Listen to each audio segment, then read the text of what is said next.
So I originally started this channel and called it Question Apologetics because I had a different topic in mind, and I'm I've been enjoying doing all the gun safety stuff. But really, my purpose in starting this video or starting this channel was to talk about biblical study because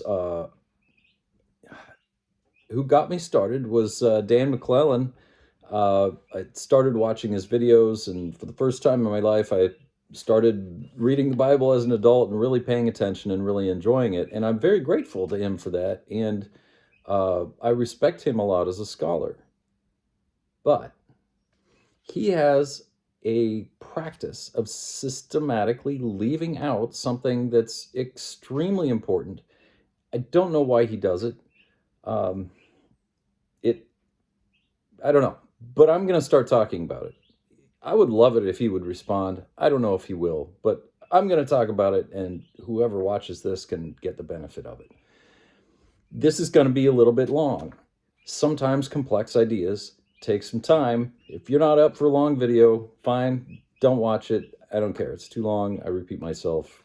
I got it. We need to talk about lying and falsehoods. And this comes up a lot in Dan McClellan's videos because he finds somebody who is lying, telling false things about someone or something, about what's in the Bible, or they're inaccurate. And today's video, again, McClellan 48, I think I said that before, is this woman who's spreading these absolutely disgusting anti-Semitic lies. Anti-Semites are a dime a dozen. You can watch her version of it, but whatever. She has all this BS that she's accumulated and wants to spread to the internet, and so she made a video spreading her BS. Dan does a lot of work to academically take apart what she does, but then he stops at a certain line. I'm going to show you where that line is, and then I'm going to walk past it. First of all, we have to talk about the types of lies and the contexts in which lies happen. I want you to consider, for example, plays and movies and books. You go to see a play, you see somebody up on stage. They're saying words, they refer to someone as their spouse or their sister or whatever relation. You know, because you're watching a play, that these are actors and they're saying things that aren't true. Trust me, follow through with me on this. You are going into a situation where people are saying things that aren't true, and you understand that the reason they're saying things that aren't true is because it brings them things of value. If they're professional actors, it's how they get their paycheck. If they're not professional actors, it's a way to join a community and have fun doing acting. Either way, they're getting things of value by lying in a way that we're all consensually agreeing to, but it's still a falsehood. That's one level. Next level up, you think about professional wrestling. Now, again, generally the audience is in on the lie, but there have been incidents where people get into sincere arguments trying to get people to admit that the kayfabe is fake. And there was even at least one incident where a professional wrestler attacked and beat up a reporter, actually physically harmed the guy because the reporter was saying that kayfabe was fake. Now, that was not a consensual situation where the person telling the lie, the kayfabe professional wrestler, actually physically harmed a reporter in order to protect the lie. So we're a little bit above Romeo and Juliet at this point, right? Juliet isn't going to launch off the stage and stab you in the eye because you said that Romeo and Juliet is not literally true as a story, right? So we're getting into some more ethical problems here with professional wrestling when you can actually be physically attacked for calling out the lie. All right, let's go up to the next level. It is really fun, if you have the right attitude, to go look in your junk mail. junk email, because what you're going to find there is a whole list of different scams. They are lies. People are lying to you in order to try to obtain things of value.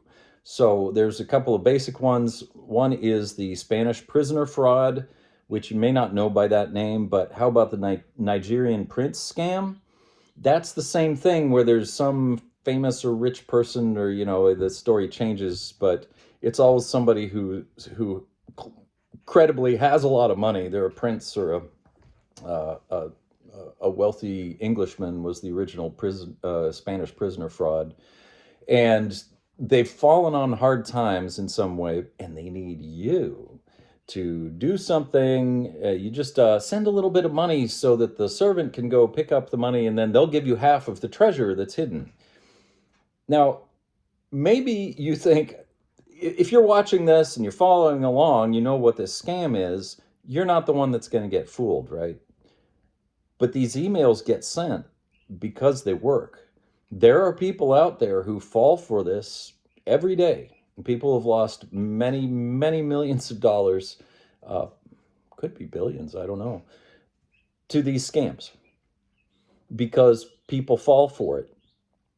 And again, the pattern here is people say things that aren't true in order to obtain things of value. And at this point, we're clearly in the unethical zone where somebody's telling you there's a Nigerian prince that needs your help. There's no Nigerian prince. Nobody needs your help. They're just trying to steal money from you. Another one that I get, they know I'm a man. They know I'm of a certain age. A lot of men my age are worried about their sexual performance. So I get all these ads for penis pills. Now, I've never followed up on it because I know it's a scam, but in theory, they could be actual drug dealers. But in all likelihood, these are scams where either I send the money and they never send the pills, they just steal it, because what am I going to do? Call the police and say I tried to illegally buy prescription pills? Or they send me some pills that are just like sugar or some I don't know, caffeine or some crap that doesn't actually do anything, and I wasted my money. Either way, there are people saying things that aren't true in order to obtain things of value. Another scam from your email that I get anyway is there's some gorgeous young woman who's dying to meet me, and she urgently needs my help. And oh, by the way, she'd love to come see me if I will just buy her a plane ticket. And then I send the money and she doesn't show up. Something happened and she needs more money, and they keep milking you until you don't have any more money, and then they just disappear. And there was never a young woman dying to meet you. This was somebody uh, in they have factories in Asia, packed call centers, packed with people who are trapped in there and enslaved and forced to run these scams. It's a terrible problem. The many Chinese people are victims of this. And if you listen carefully to what I just said, the people making the calls or doing the emails are themselves enslaved in these buildings where they live for years and aren't allowed to leave and are forced to do these scams. Uh, but again, the people who are trapped in there are saying things that aren't true in order to obtain things of value.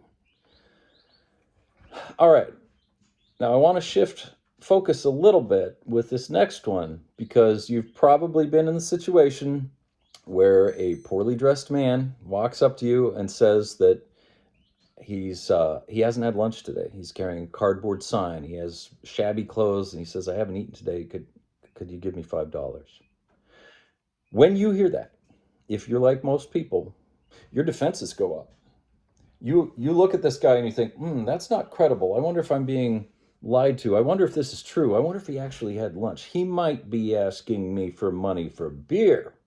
Your defenses go up.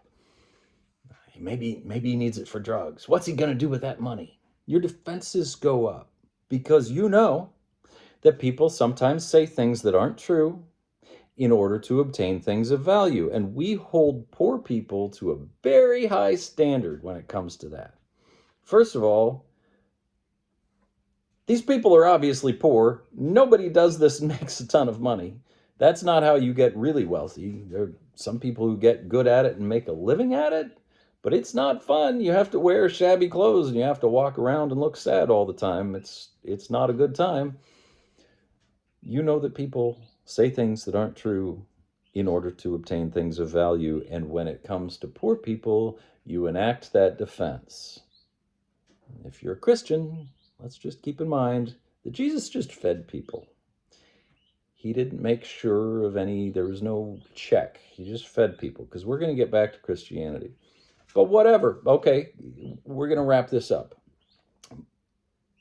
When poor people ask you for money, you know they might not be telling you the truth, the whole truth, and nothing but the truth. And so you enact some defenses against it. And I have one final example of people saying things that aren't true in order to obtain things of value, and that's Bernie Madoff. I'm assuming that you're old enough to remember Bernie Madoff, but it was just a basic investment scam where he would tell people, oh, you give me your money and I'll invest it for you, and I'm really good at investing, and every month I'll send you an invoice that shows how your money is performing. And the way the scam works is you constantly get new investors, new victims in, and they give their money. And meanwhile, you're just spending it because this is how you make your living. And then you send out fake invoices to all these people who think they're investing with you. And on that invoice, it says, oh gosh, look, you made a ton of money this month.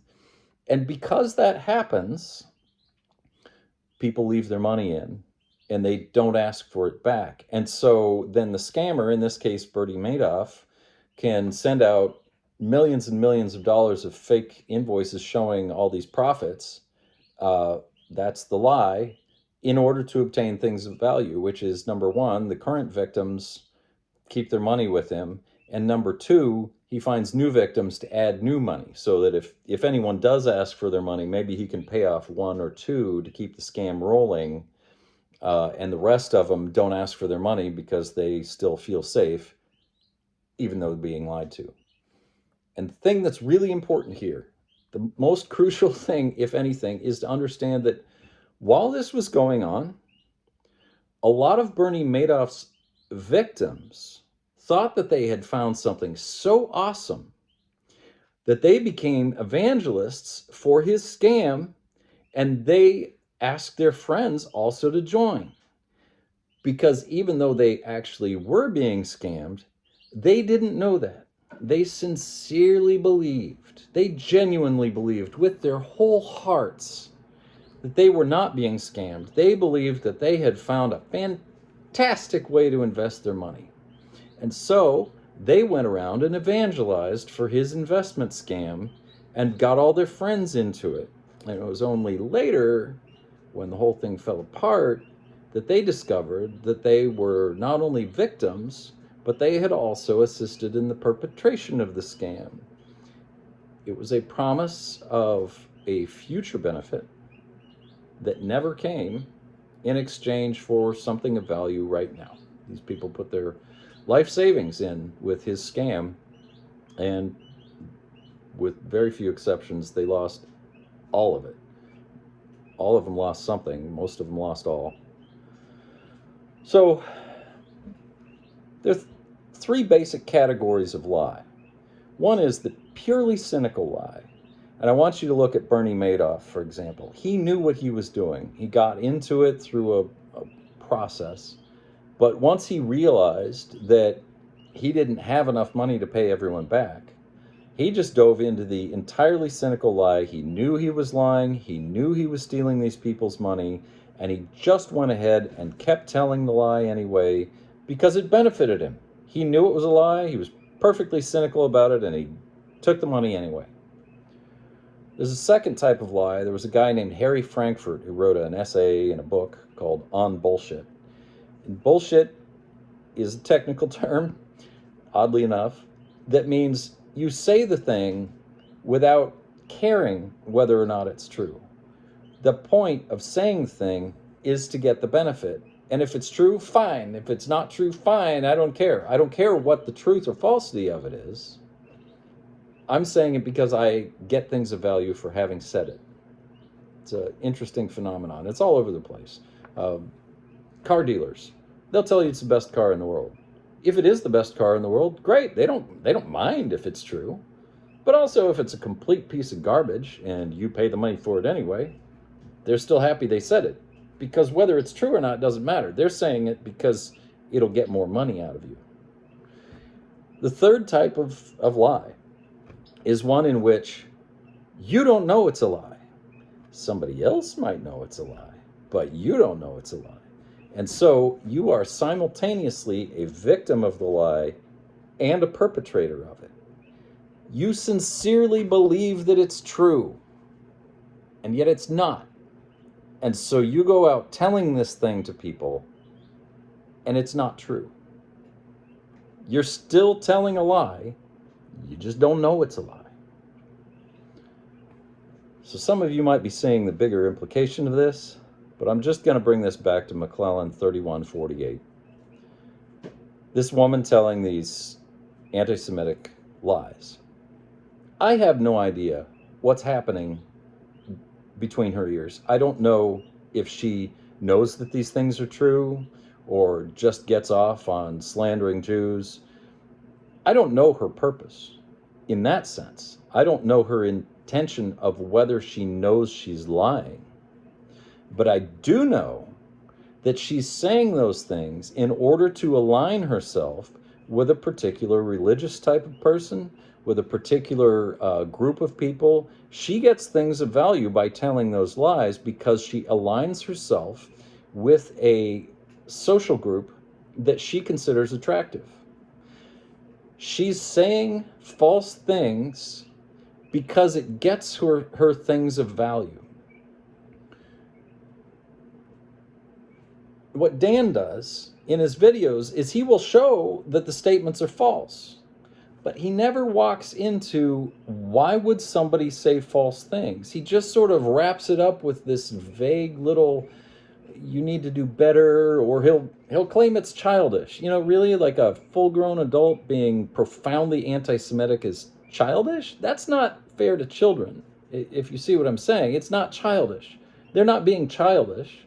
They're also not really mistaken. It's not just a simple matter of a isolated individual doing a whoopsie-daisy on the Bible. They didn't come to this on their own. They're not doing it on their own.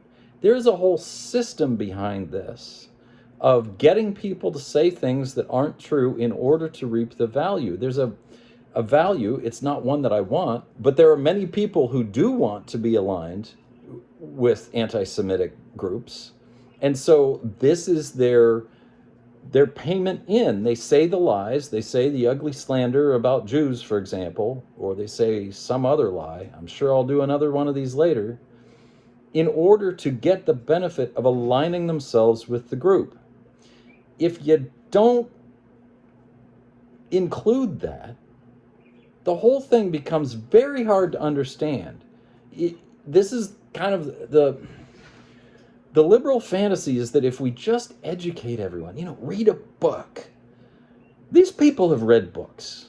They understand what they're doing. It's not a simple matter of being uneducated or unwilling to read a book. They've probably read more books about this than you have. They know what they're doing. They are working a system and reaping a benefit. Don't give them credit for being something they aren't. This is not a mistaken whoopsie-daisy individual. This is the agent of a malevolent group that is trying to attack you. That anti-Semitism is an organized system with multiple groups that are doing an attack on our society and our cognition through these lies. And not talking about that is complicit. Don't act like this is a fooled individual, because they are not. I get a little riled up about it because it's such a missed opportunity to open up what's happening and let people see how these lies are flowing through our society because we're not recognizing the benefit they get. That needs to be part of the conversation. If we don't show what benefit they're getting, we don't show why they do what they do. if we can do that, then we can go after the benefit that they're getting. We can have an antidote. As long as we're focused on this as a isolated individual who just needs academic correction, we're not going to fix this. We have to expose the real problem in order to have a real solution. This comes up a lot in Dan's videos. I'll probably do another one. I'll probably also do some other videos about religion that don't relate to Dan. But hey, if you watched over 20 minutes of a video about this, I appreciate it. Thanks. I'll see ya.